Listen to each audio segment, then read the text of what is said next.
আমরা ছেলেরা যখন মেয়েদেরকে লুকিয়ে লুকিয়ে দেখি, আমরা ভাবি তারা বুঝতে পারবে না, কিন্তু ধারণাটা একদম ভুল। কেন? চলুন ব্যাখ্যা করা যাক। ছেলেদের চোখ হচ্ছে ন্যারোভিশন, শুধু তারা সামনের দিকে দেখতে পারে, যেমনটা পিকচারে দেখা যাচ্ছে।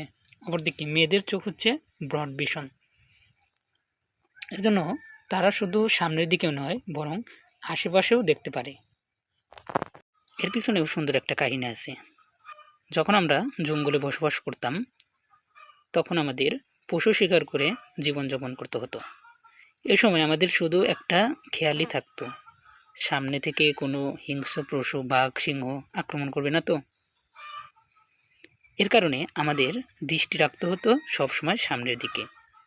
আমরা ডানে কথা বলতাম না বা বামে তাকিয়ে কথা বলতাম না।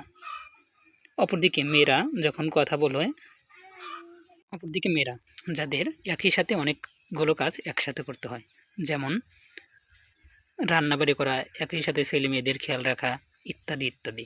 এর কারণে একই সাথে অনেক দিকে নজর রাখার কারণে তাদের ভিশনটা হয়ে গেছে ব্রড ভিশন। তাই আমরা যখন ভাবি যে কোনো মেয়েকে লুকিয়ে লুকিয়ে দেখছি, তারা হয়তো দেখছে না, কিন্তু তারা অবশ্যই দেখছে। আপনি প্রমাণ পেতে পারেন এইভাবে।